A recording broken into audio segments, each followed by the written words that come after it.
Bismillahirrahmanirrahim. Assalamualaikum warahmatullahi wabarakatuh. Alhamdulillahirabbil alamin wassalatu wassalamu ala asyrafil anbiya'i wal mursalin sayyidina Muhammadin wa ala alihi wa sahbihi wa sallim ajma'in. Wala haula wala quwata illa billahil aliyyil azim. Amma ba'd. Kita sekarang akan melanjutkan taklim kita di kitab Khuluquna karya Al-Habib Umar bin Muhammad bin Salim bin Hafidh ibn Syekh Habib Bakar bin Salim. Di pertemuan sebelumnya kita telah membahas bagaimana akhlak kita kepada Allah, dan untuk pembahasan kali ini beliau akan mengkaji bagaimana akhlak kita sesama hambanya. Kalau kita kenal dengan bahasa yang pertama hablun minallah, kalau yang selanjutnya sekarang adalah hablun minan nas. Bismillahirrahmanirrahim. Khuluquna ma'a ibadihi, akhlak kita kepada hamba-hamba Allah. Yang pertama, nuhibbu likulli abdin amana billahi ma nuhibbu li anfusina. Kita wajib untuk mencintai orang lain daripada orang mukmin itu sebagaimana kita cinta kepada diri kita. Kita nggak pengen diri kita ini terkena gangguan, maka nggak boleh ganggu orang. Kita nggak mau diri kita itu dicela, jangan mencela orang. Kita nggak mau sesuatu yang bahaya terjadi dalam kehidupan kita, maka jangan menjadikan kehidupan orang lain berbahaya. Itu adalah wujud cinta kita kepada orang-orang mukmin. Nushfiqu alaihim wa narhamuhum, kita lemah lembut kepada mereka. Sebagaimana Allah katakan dalam Al-Quran, asyidda'u 'alal kuffar ruhama'u bainahum. Nabi itu kepada orang kafir, makna kafir di sini adalah kafir harbi, kafir yang memusuhi orang muslim. Asyidda, beliau keras, nggak ada toleransi.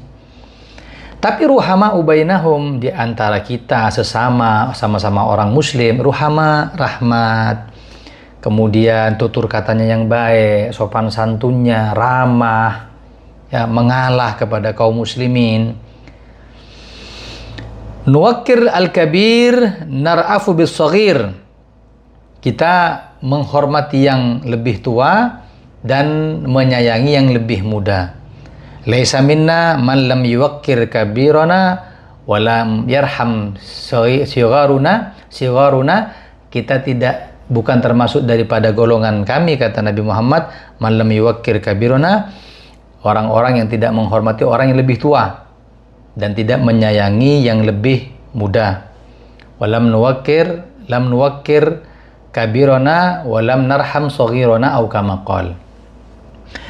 Kemudian naqbalul ihsan wa nujazi alaih, kalau dapat kebaikan kita terima, terus kita bisa membalasnya dengan kebaikan yang minimal sama, afdal, lebih besar daripada yang mereka kasih. Kata Allah, wa idza huyyitum bi tahiyyatin fahayyu bi ahsana minha aw rudduha. Kalau panjenengan lagi dihormati sama orang lain, dikasih pemberian, diberi kebaikan, maka minimal bisa balas setimpal. Afdolnya balas yang lebih besar daripada yang mereka kasih. Ada termasuk akhlak kita kepada sesama. Natajawaz anil isa'a wa nasfah, kita maafin salahnya mereka dan menghapus kesalahan mereka dalam diri kita. Makanya yang namanya memaafkan itu adalah menghapus.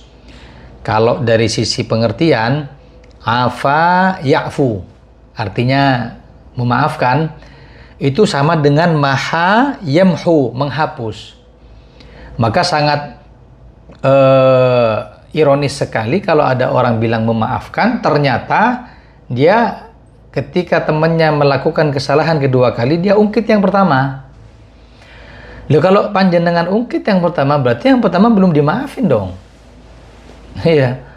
Jadi kalau misalkan memang dimaafin semuanya. Mau dia berkali-kali, meskipun itu masih berat ya.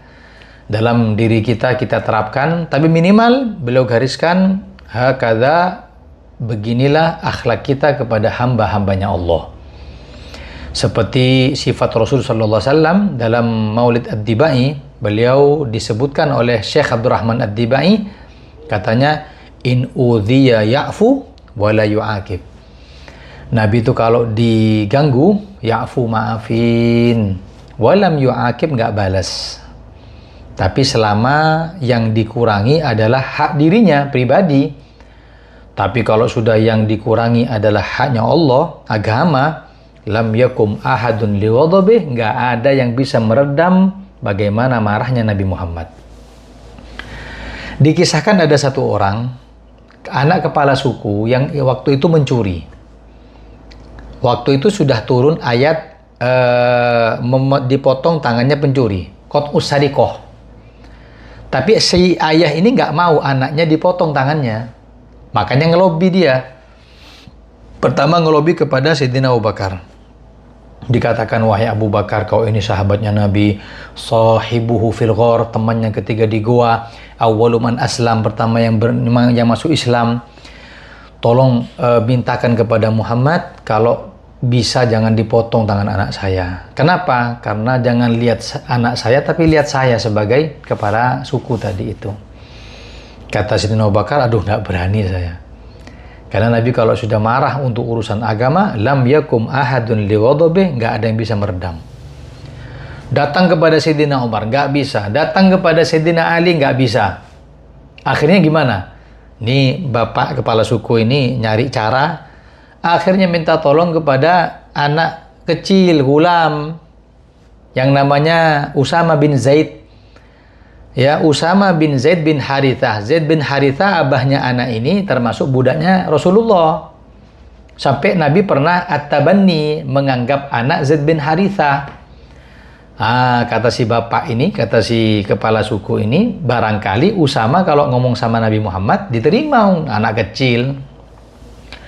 Akhirnya dipanggil tuh Usama, dibilang, coba sampaikan kepada Nabi begini, tolong minta kompensasi, jangan dipotong tangan anak saya, jangan lihat kesalahannya, tapi lihat bagaimana kedudukan saya di masyarakat.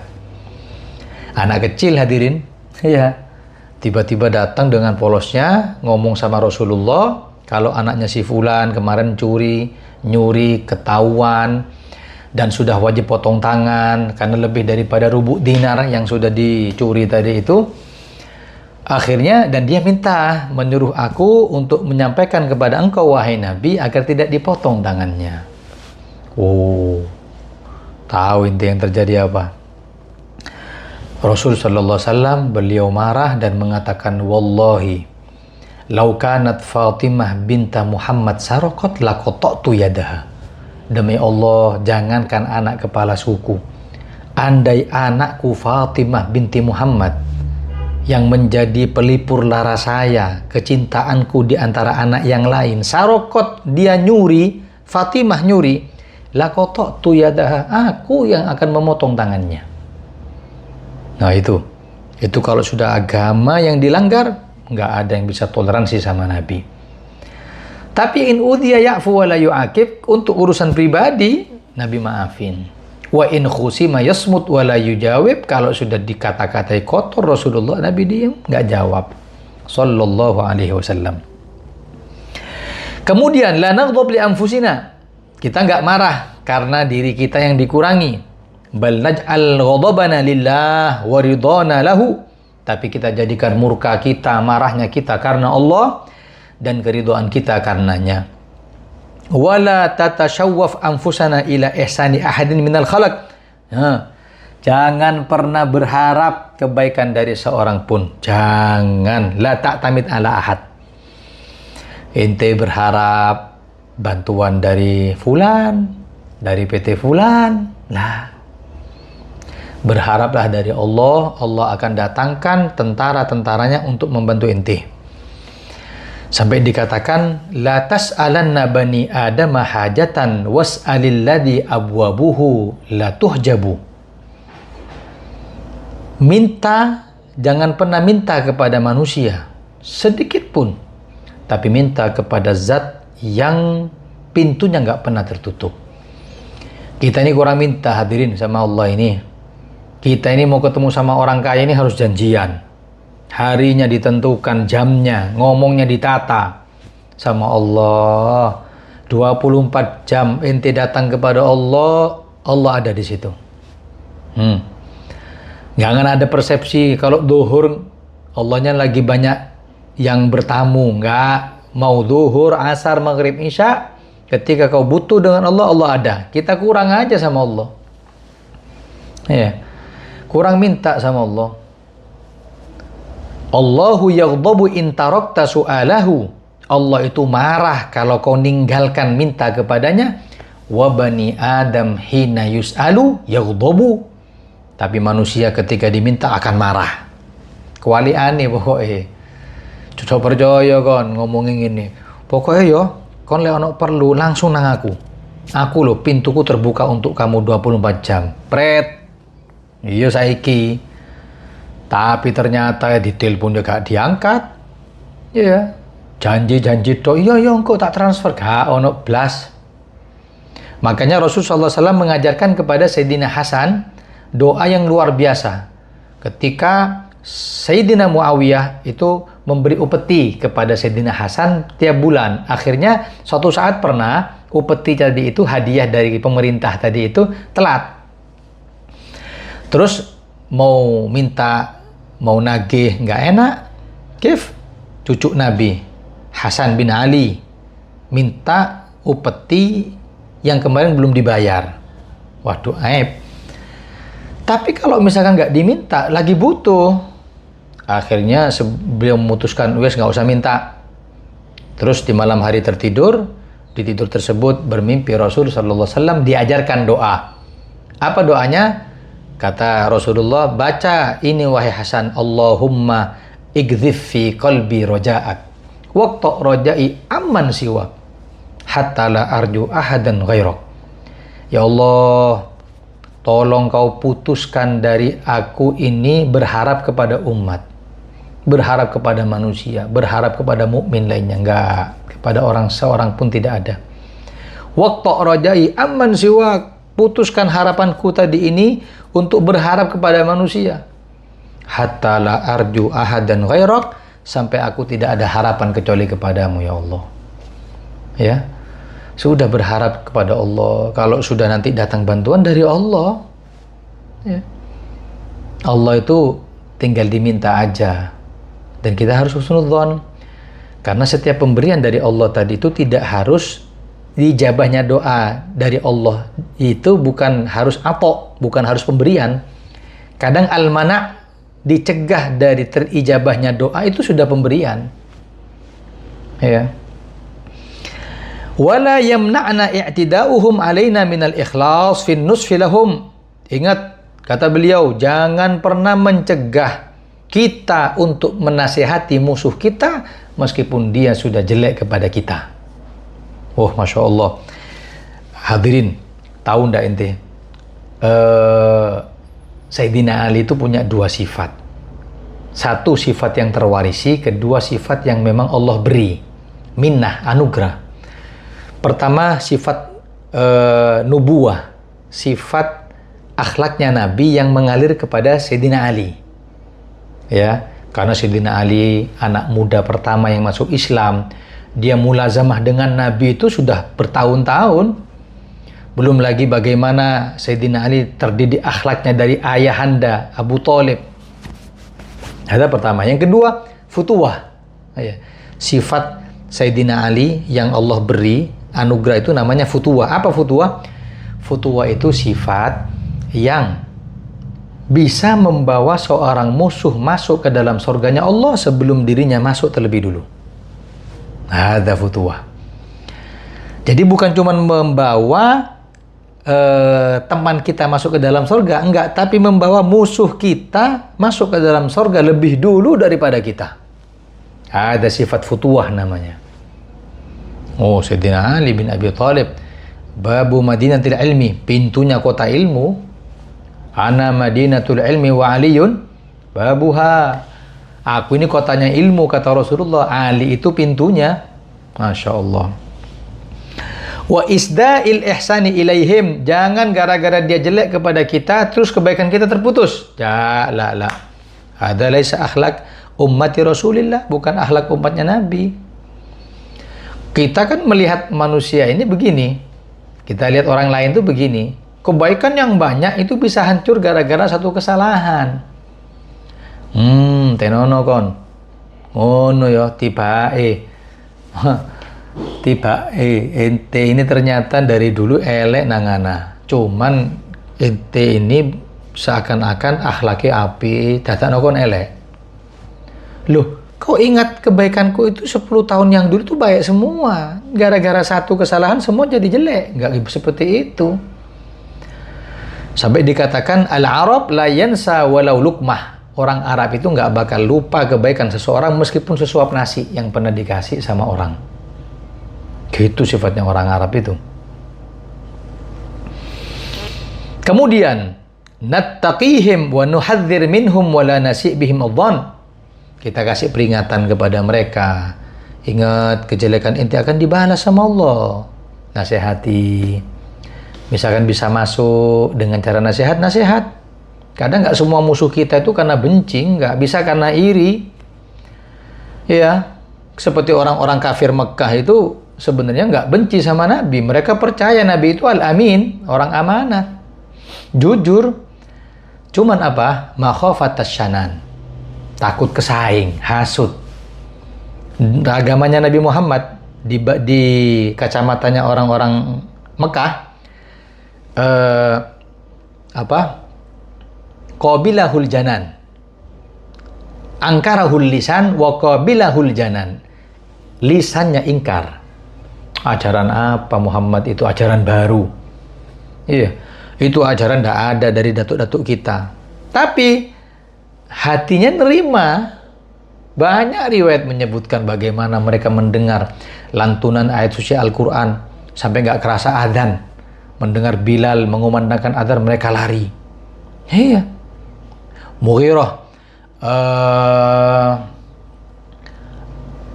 Walid bin Mughirah. Ketika Walid bin Mughirah tadi itu, ketika dia diminta oleh orang-orang kafir Mekah untuk ngomong kepada Nabi pelan-pelan. Apa yang terjadi? Ketika didekati, ditanya, ente butuh apa sih Muhammad? Ente butuh uang, anak kasih uang. Ente butuh kedudukan, anak kasih kedudukan. Istabugha. Ente pengen apa? Akhirnya Nabi turun ayat kepada Rasulullah, kemudian diucapkan kepada Walid bin Mughirah. Apa kata dia? Dia mengatakan, wallah, demi Allah, ini bukan kalamul insan. Ini bukan ucapan Muhammad, bukan ucapan manusia. Ini ucapan Tuhan ini. Masuk ke hati. Makanya mereka itu angkarahul lisan wa qabilahul janan makhafatas syanan. Mereka ini mengingkari lisannya, hatinya nerima. Kenapa nerima? Maaf, angkarahul lisan, lisan yang ingkari, wa qabilahul janan, hatinya menerima, makhafatas syanan. Alasannya apa? Alasannya karena takut kesaing. Mau ikut Muhammad anak muda yang baru datang, tiba-tiba dakwah, datang ikut semua. Oh, malu dong mereka. Makanya tidak semuanya orang benci kepada kita karena sifat bencinya, tapi bisa jadi karena hasudnya, wal'iyadzubillah. Nuhibbu fillah wa nubghid fillah. Kita saling cinta karena Allah, benci karena Allah. Natasama 'anil masalih wal matami' asy-syakhsiyah. Saling berbagi. Ya, saling berbagi di dalam pemberian, di dalam hal yang sifatnya bisa dibagi. Wa yu'thiruna 'ala anfusihim walau kana bihim khassasah. Mereka mendahulukan orang lain meskipun diri mereka butuh. Muraduna al-khalid duna ma yantahi. Kata beliau Umar, dari semua akhlak yang diajarkan itu, tujuan kita hanya satu. Apa? Masuk ke dalam surga abadi, tanpa henti. La narda al-jannah bithaman. Kita enggak ridho harganya surga itu murah. Nad'ul ibad ila Allah bis-sidq wal ikhlas. Kita ngajak hamba-hamba Allah, orang muslim semuanya, ya, orang kafir untuk masuk ke dalam Islam dengan sungguh-sungguh, ikhlas, rifik, lemah lembut, walin, ya, kasih sayang, wat targhib, kasih kabar gembira, wat tarhib, kasih ancaman bagi mereka yang melanggar, Wal qaul wal amal, ucapan dan perbuatan. Jangan cuma ngomong, diamalin dulu. Nabdzul fi dzalika ghayatal juhdi, kita korbankan semaksimal mungkin usaha kita. Wala nad'u fursatan li da'watihim ila maulahum, dan kita tidak tinggalkan kesempatan berdakwah kepada mereka agar kecuali kita sambungkan hubungan mereka dengan Allah Subhanahu wa taala. Makanya kalau ngomong dakwah itu apa sih? Dakwah itu isalul makhluk ilal khaliq, menyambungkan makhluk hubungannya yang terputus dengan si khaliq. Isalul makhluk ilal khaliq, yaitu menyambungkan hubungan makhluk yang sudah terputus dengan sang khaliq. Itu dakwah. Lah wasilahnya banyak. Apa wasilahnya? Metode, medianya banyak sekali. Kemudian illa ightanamnaha la nuridu minhum jazaan wala syukura. Kata beliau, kami tidak butuh balasan, tidak butuh ucapan terima kasih ketika kami bisa membawa engkau bersambung hubunganmu dengan Allah. Kami nggak minta balasan, kami nggak minta terima kasih darimu. In ajarna illa 'alal ladzi fatarana. Kalau kita memang diberi pahala, semuanya murni adalah fadl, kemuliaan dari Allah Subhanahu wa taala. Qul, katakan wahai Muhammad, hadhihi sabili, ini jalan kami. Ad'u ilallah, kita mengajak kepada Allah, ala basiratin ana wa manittaba'ani, mengajak kepada Allah ikhlas, aku dan orang-orang yang mengikuti aku. Wa subhanallahi wa ma ana minal musyrikin, dan maha suci Allah dan aku bukan termasuk orang-orang yang syirik kepada Allah Subhanahu wa taala.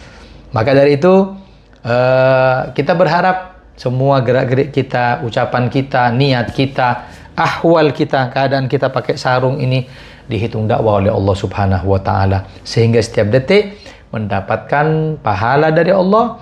Tidak ada yang kami harapkan kecuali kelak berkumpul di surganya Allah dengan juru selamat kita Nabi Muhammad sallallahu alaihi wasallam. Ya. Mudah-mudahan manfaat, mudah-mudahan bisa diamalkan dalam kehidupan sehari-hari. Wassallallahu ala sayyidina Muhammad wa ala alihi wa sahbihi wasallam walhamdulillahi rabbil alamin.